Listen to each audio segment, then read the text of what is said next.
Hi everyone, welcome to study word classes. तो friends, आज का जो चैप्टर है, चैप्टर नंबर 4 हम लोग डिस्कस करने वाले हैं।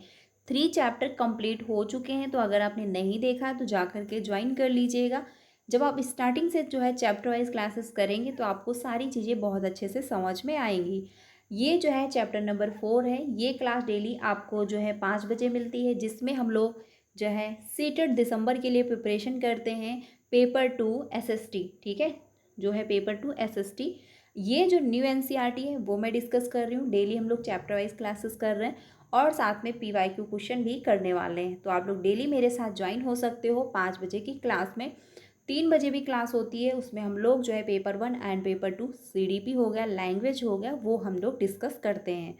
तो चलिए फिर आज की क्लास को स्टार्ट करते हैं। चैनल पे पहली बार आए हो तो चैनल को सब्सक्राइब कर लीजिएगा और वीडियो को भी लाइक कर दीजिएगा, जिससे आपको सारी अपडेट जो है टीचिंग से रिलेटेड वो टाइम से मिलती रहती है और साथ ही क्लासेस भी मिलती हैं। सीटेट की प्रिपरेशन जो है करवाई जाती है पेपर 1 एंड पेपर 2 की। तो आज का जो चैप्टर है, चैप्टर का जो नाम है कि क्या बताती हैं हमें किताबें और कब्रें। क्योंकि पुराने टाइम में जो है कब्रें कैसी थी, लोग जो है कैसे क्या करते थे, उसके बारे में जो है हम लोग समझने वाले हैं इस चैप्टर में, ठीक है। तो चलिए फिर स्टार्ट करते हैं। इसमें जो कहा गया है कि उस जो है अलमारी में अलग अलग धर्मों से जुड़ी हुई महत्वपूर्ण किताबें हैं। क्या तुम्हें मालूम है कि हमारे पास वेदों का भी एक संग्रह है। मेरी जो है सोच लगी, वेद क्या है, चलो पता लगाएं। यानी पुराने टाइम में जो वेद थे उनसे हमको बहुत सारी जानकारी प्राप्त होती है, तो कैसे हमको उनके बारे में जानकारी प्राप्त होती, इसके बारे में हम लोग देखने वाले हैं। तो चलिए फिर स्टार्ट करते हैं। इसमें कहा गया है कि दुनिया के प्राचीनतम जो है साहित्यिक स्रोत में एक, ठीक है। वेद 4 प्रकार के होते हैं, आप सभी जानते होंगे। ऋग्वेद, सामवेद, यजुर्वेद और अथर्ववेद। सबसे पुराना वेद है ऋग्वेद, जिसकी रचना जो है लगभग 3500 साल पहले हुई। ऋग्वेद में 1000 से ज़्यादा प्रार्थनाएं हैं। ये ध्यान रखना कि ऋग्वेद में कितनी प्रार्थनाएं हैं, 1000 से ज़्यादा। इंपॉर्टेंट है, ध्यान रखिएगा, क्वेश्चन पूछ सकता है। जिन्हें जो है सूक्त कहा गया है। सूक्त का मतलब है कि अच्छी तरह से बोला गया। ये विभिन्न देवी देवताओं की जो है स्तुति में रचे गए हैं। इनमें से 3 देवता बहुत महत्वपूर्ण हैं, अग्नि, इंद्र और सोम। अग्नि जो है आग के देवता हैं, इंद्र युद्ध के देवता हैं और सोम जो है एक पौधा है जिससे एक खास पेय जो है बनाया जाता है, ठीक है, ये ध्यान रखिएगा। आगे चलते हैं। वैदिक प्रार्थनाओं की रचना जो है ऋषियों ने की थी। आचार्य जो है विद्यार्थियों को इन्हें अक्षरों, शब्दों और वाक्यों में बांटकर जो है शास्त्र पाठ द्वारा कंठस्थ करवाते थे। अधिकांश जो है सूक्तों की रचयिता सीखने और सिखाने वाले पुरुष थे। कुछ प्रार्थनाओं की रचना महिलाओं ने भी की थी। ऋग्वेद की जो है भाषा प्राक संस्कृत या वैदिक सांस्कृतिक जो है कहलाती थी, संस्कृत कहलाती थी, ठीक है। जो कि क्या है, यानी कि भाषा थोड़ी भिन्न है। यानी तुम स्कूल में जो संस्कृत पढ़ती हो उससे यह जो है भाषा थोड़ी सी भिन्न होती है। यानी जो हम लोग स्कूल में संस्कृत नाम का जो सब्जेक्ट होता है वो हम लोग पढ़ते हैं, तो उसकी जो लैंग्वेज होती है उससे थोड़ा सा भिन्न होती है, ये ध्यान रखिएगा। अब हम लोग चलते हैं आगे। प्राक यानी कि संस्कृत और अन्य भाषाएं, इसके बारे में समझ लेते हैं। संस्कृत भाषा जो है बहुरूपीय भाषा परिवार का एक हिस्सा है। भाषा की कई जो है भाषाएं असमिया, गुजराती, हिंदी, कश्मीरी और सिंधी। एशियाई भाषाएं जैसे कि फ़ारसी तथा यूरोप की बहुत सी भाषाएं जैसे अंग्रेजी, जो है फ्रांसीसी, जर्मन, यूनानी, इतावली, ठीक है, स्पेनिश आदि जो है इसी परिवार से जुड़ी हुई हैं। तो ये क्या है, संस्कृत की और भाषाएं हैं। अब बात कर लेते हैं यहाँ पर उदाहरण के लिए पूर्वोत्तर प्रदेशों में जो है तिब्बत, देखिए जो इम्पोर्टेंट है हम लोग वही डिस्कस करेंगे, ठीक है। तिब्बत वर्मा परिवार की भाषाएं बोली जाती हैं। तलमी यानी जो है तलमी, तेलुगु, तमिल, तेलुगु, कन्नड़ और जो है मलयालम द्रविड़ भाषा परिवार की भाषाएं हैं। जबकि झारखंड और मध्य प्रदेश की कई हिस्सों में बोली जाने वाली भाषाएं जो है ऑस्ट्रो एशियाटिक परिवार से जुड़ी हैं, ठीक है। जो तमिल, झारखंड और मध्य भारत में जो मतलब कई हिस्सों में जो बोली जाती हैं भाषाएं, वो कहाँ मतलब किस में परिवार से जुड़ी हैं, ऑस्ट्रो और जो है एशियाटिक, ठीक है, ये ध्यान रखिएगा। आगे चलते हैं। अब हम लोग बात कर लेते हैं इतिहासकार ऋग्वेद का अध्ययन कैसे करते हैं। जो इतिहासकार होते हैं वो ऋग्वेद का अध्ययन कैसे करते हैं। तो इतिहासकार पुरातत्वविदों तत्वविदाओं की तरह ही अतीत के बारे में जानकारी इकट्ठा करते हैं, लेकिन भौतिक अवशेषों के अलावा वे लिखित स्रोतों का भी उपयोग करते हैं। ठीक है। ऋग्वेद के कुछ जो है सूक्त वार्तालाप के रूप में है। विश्वामित्र नामक ऋषि और देवियों के रूप में पूजी दो जो है नदियों के बीच यह जो है संवाद एक जो ऐसे ही सूक्ति का अंश है। ठीक है, तो ये ध्यान रखना, ब्यास और सतजुल। आगे चलते हैं। ऋग्वेद की जो है पांडुलिपि का एक पन्ना भुर्ज वृक्ष की छाल पर लिखी यह जो है पांडुलिपि कश्मीर में पाई गई थी। ठीक है, ये जो है आप देख सकते हैं, ये कहाँ पर पाई गई थी? कश्मीर में पाई गई थी। लगभग जो है 150 वर्ष पहले ऋग्वेद को सबसे पहली बार जो है छपाने के लिए इसका उपयोग किया गया था। इसी पांडुलिपि को देखकर अंग्रेजी अनुवाद तैयार हुआ। यह पांडुलिपि पुणे महाराष्ट्र के एक पुस्तकालय में सुरक्षित है। कहाँ पर सुरक्षित है? पुणे के महाराष्ट्र के एक पुस्तकालय में। ठीक है, ये ध्यान रखिएगा। आगे चलते हैं। ऋग्वेद की जो है प्रार्थनाओं में अन्य जो है दूसरी नदियों, खासकर जो है सरस्वती, सिंधु और उसकी सहायक नदियों का भी जिक्र है। गंगा और यमुना का उल्लेख सिर्फ एक बार हुआ है। ठीक है, आगे चलते हैं। अब हम लोग बात कर लेते हैं मवेशी, घोड़े और रथ के बारे में। ऋग्वेद में मवेशियों और घोड़ों की प्राप्ति के लिए अनेक जो है प्रार्थनाएं हैं। घोड़ों को लड़ाई में जो है रथ खींचने के काम में लाया जाता है। इन जो है लड़ाइयों में मवेशी जीत कर लाए जाते थे। लड़ाइयाँ वैसे ज़मीन के लिए भी लड़ी जाती थी, जहाँ अच्छे चारागाह हो या फिर जहाँ पर जैसी जल्दी तैयार हो जाने वाली फसलों को उपजाया जा सकता हो। कुछ लड़ाइयाँ पानी और स्रोतों और लोगों को बंदी बनाने के लिए भी लड़ी जाती थी। ठीक है, क्योंकि पुराने टाइम में भी लोग लड़ाइयाँ किया करते थे। अब बात करते हैं युद्ध में जीते गए धन का कुछ भाग जो है सरदार रख लेते थे, क्योंकि जो युद्ध में जो धन जीतते थे उसका कुछ भाग जो था वो सरदार लोग रख लिया करते थे, तथा कुछ हिस्सा पुरोहित को दे दिया जाता था। शेष धन जो है आम लोगों में बांट दिया जाता था। कुछ धन यज्ञ करने के लिए भी प्रयुक्त होता था। यज्ञ की आग में आहुति दी जाती थी। ये आहुतियाँ देवी देवताओं को दी जाती थी। घी, अनाज और कभी कभी जानवरों की भी जो है आहुति दी जाती थी। ठीक है, अधिकांश पुरुष इन युद्धों में भाग लेते थे। कोई स्थायी सेना नहीं होती थी, लेकिन लोग जो है सभाओं में मिलते जुलते थे और युद्ध व शांति के विषय में जो है सलाह मशविरा करते थे। वहाँ ये ऐसे लोगों को अपना सरदार चुनते थे जो बहादुर और कुशल योद्धा हो, क्योंकि युद्ध के लिए क्या, जो बहादुर हो, कुशल योद्धा हो, उन्हीं को चुना जाता है। ठीक है, अब बात कर लेते हैं लोगों की विशेषता बताने वाले शब्द। लोगों का वर्गीकरण काम, भाषा, परिवार या फिर समुदाय, निवास स्थान या सांस्कृतिक परंपरा के आधार पर किया जाता रहा है। ऋग्वेद में लोगों की विशेषता बताने वाले कुछ शब्दों को देखो। ऐसे दो समूह हैं जिनका वर्गीकरण काम के आधार पर किया गया है। पुरोहित, जिन्हें कभी कभी ब्राह्मण कहा जाता था, तरह तरह के यज्ञ और अनुष्ठान करते थे। दूसरे लोग थे राजा। ठीक है, एक क्या थे? राजा थे, और पहले कौन थे? पुरोहित थे। ठीक है, आगे चलते हैं। ये राजा वे नहीं थे जिनके बारे में तुमने पाठ में पढ़ी होगी।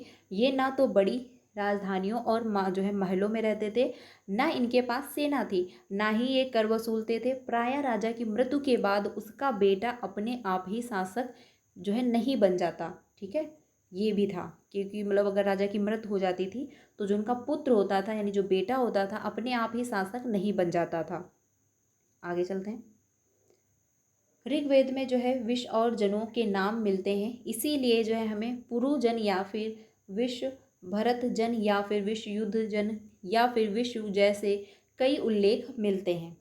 अब बात कर लेते हैं कि तुम्हें इनमें से कौन जो है नाम जाना पहचाना लगता है। जिन लोगों ने नई प्रार्थनाओं की रचना की वे कभी कभी खुद को जो है आर्य कहते थे तथा अपने विरोधियों को दास या फिर दाशु कहते थे। ठीक है, ये ध्यान रखिएगा। दाशु वे लोग होते थे जो यज्ञ नहीं करते थे। ठीक है, अगर आपसे पूछ लिया जाए कि दाशु जो है कौन होते थे, तो वो लोग होते थे जो यज्ञ नहीं करते थे और शायद दूसरी भाषाएं बोलते थे। बाद के समय में दास का शब्द का मतलब जो है गुलाम हो गया। दास वे स्त्री और पुरुष होते थे जिन्हें जो है युद्ध में बंदी बनाया जाता था। उन्हें जो है उनके मालिक की जो है जायदाद माना जाता था। जो भी काम मालिक चाहते थे वह सब जो है करना पड़ता था। जिस युद्ध में उपमहाद्वीप के उत्तर पश्चिम में ऋग्वेद की रचना हो गई थी, उसी समय दूसरी जगहों पर एक अलग तरीके का जो है विकास हो रहा था। देखो वह क्या हो रहा था, इसके बारे में हम लोग समझ लेते हैं। खामोश प्रहरी, इसके बारे में समझते हैं। ये जो है विशाल खंड महापाषाण नाम से जाने जाते थे। ये पत्थर दफन करने की जगह पर लोगों द्वारा बड़े करीने से लगाए जाते थे। महापाषाण कब्रें जो है बनाने की प्रथा लगभग 3000 साल पहले शुरू हुई थी। ठीक है, यह प्रथा जो है दक्कन, दक्षिण भारत, उत्तर पूर्वी भारत और जो है कश्मीर में प्रचलित थी। ठीक है, ये ध्यान रखना। आगे चलते हैं, कहाँ पर प्रचलित थी? दक्कन और दक्षिण भारत और उत्तर पूर्वी भारत में और कश्मीर में।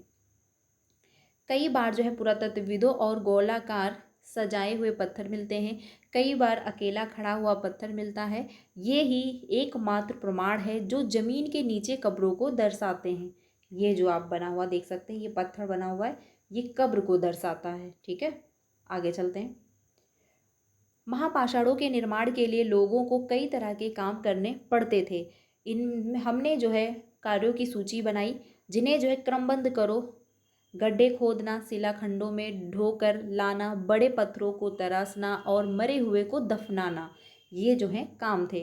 इन सब कब्रों में कुछ समानताएं हैं। समानता जो है मृतकों को खास किस्म की मिट्टी के बर्तनों के साथ दफनाया जाता था, जिन्हें जो है काले लाल मिट्टी के बर्तनों के नाम से जाना जाता था। ठीक है, ये ध्यान रखना, काले लाल मिट्टी के बर्तनों से इनको जाना जाता था।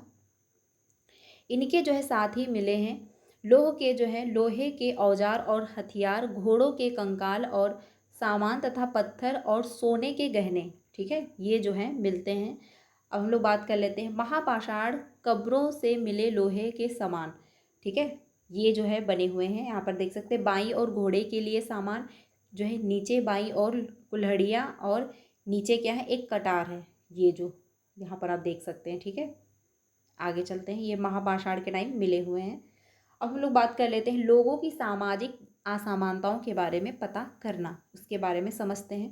पुरातत्वविदियाँ मानते हैं कि कंकाल के साथ पाई गई चीज़ें मरे हुए व्यक्ति की ही रही होंगी, क्योंकि जो लोग दफनाए जाते थे तो उनके पास खाने के लिए चीज़ें भी रख दी जाती थी। तो जो मिली हैं तो ये सोचते हैं पुरातत्वविद कि उन्हीं के लिए रही होंगी। कभी कभी एक कब्र की तुलना में दूसरी कब्र में ज़्यादा चीज़ें मिलती हैं। जो है ब्रह्मगिरी को खोजो, यहाँ एक व्यक्ति की कब्र में 33 सोने के मनके और शंख पाए गए हैं। जो ब्रह्मगिरी में मिला है कब्र, उसमें क्या है, 33 सोने के मनके और एक शंख पाया गया है। दूसरे कंकालों के पास सिर्फ कुछ मिट्टी के बर्तन ही पाए गए हैं। यह दफनाए गए लोगों की सामाजिक स्थिति में विभिन्नता को दर्शाता है, जो कि बिल्कुल सही है। यानी जिनकी आर्थिक स्थिति बहुत अच्छी रही होगी, उन्होंने जो है सोने के मनके वहाँ पर साथ में रख दिए होंगे, और जिनकी आर्थिक स्थिति बहुत अच्छी नहीं रही होगी, उन्होंने क्या मिट्टी के बर्तन रखे होंगे। यानी असमानता भी पाई गई। कुछ लोग अमीर थे तो कुछ लोग गरीब। ठीक है, कुछ लोग सरदार थे तो कुछ लोग अनुयायी थे, यानी भिन्नता रही होगी। आगे चलते हैं। कभी कभी महापाषाणों में एक से अधिक कंकाल मिले हैं। वे जो है यह दर्शाते हैं कि शायद एक ही परिवार के लोगों को एक ही स्थान पर अलग अलग समय पर दफनाया गया था। बाद में मरने वाले लोगों को जो है पोर्ट होल के रास्ते कब्रों में लाकर दफनाया जाता था। ऐसे स्थान पर गोलाकार लगाए गए पत्थर या चट्टान चिन्हों का काम करते थे, जहां लोग जो है आवश्यकता अनुसार शवों को दफनाने दोबारा जो है आ सकते थे। ठीक है, यानी दफनाने के लिए क्या है, दोबारा से आ भी सकते थे। अब हम लोग बात कर लेते हैं इनाम गांव के लिए एक विशिष्ट व्यक्ति की कब्र, इसके बारे में समझते हैं। इनाम गांव को खोजो, यह जो है भीमा की सहायक नदी घोड़े के किनारे का एक जगह है। ठीक है, जो है सहायक नदी घोट के किनारे एक जगह है। ठीक है, माफ़ करिएगा। इस जगह पर जो है 3600 से लेकर 2700 साल पहले लोग रहते थे। यहाँ जो है वयस्क लोगों को प्रायः गड्ढे में सीधा लिटा कर दफनाया जाता था। उनका सिर जो है उत्तर की ओर होता था। कई बार उन्हें घर के अंदर ही दफनाया जाता था। ऐसे बर्तन जिनमें शायद खाना और पानी हो, दफनाए गए शव के पास रख दिए जाते थे। ठीक है, इसके लिए क्योंकि वो लोग मानते थे कि मरने के बाद भी जीवन होता है, कि जो है रख देंगे तो वो लोग अपना खाया करेंगे। एक आदमी को 5 कमरों वाले मकान के आंगन में 4 पैरों वाले मिट्टी के एक बड़े से संदूक में दफनाया गया था। बस्ती के बीच में बसा यह गांव घर गांव के सबसे बड़े घरों में एक था। इन घर में एक अनाज का गोदाम जो है भी था। 100 के पैर मुड़े हुए थे। ठीक है, इनाम गांव में, ये ध्यान रखना। अब हम लोग आगे चलते हैं।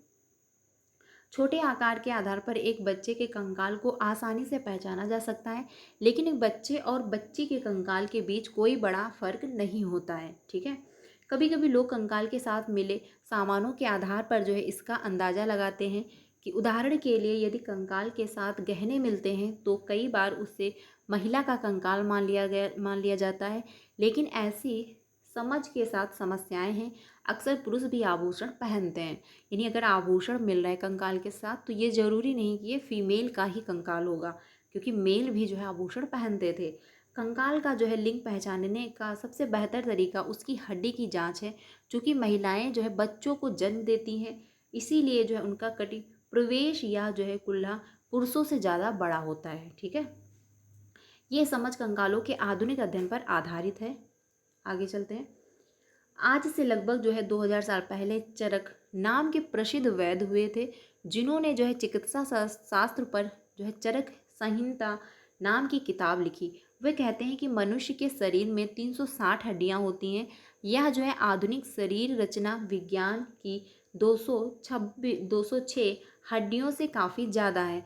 संभवतः जो है चरक ने अपनी गिनती में दांत, हड्डियों के जोड़ और जो है कटिलेज को जोड़कर यह संख्या बताई थी, यानी कि 206 हड्डियां होती हैं। आगे चलते हैं। इनाम गांव के लोगों के काम धंधे, इसके बारे में समझ लेते हैं।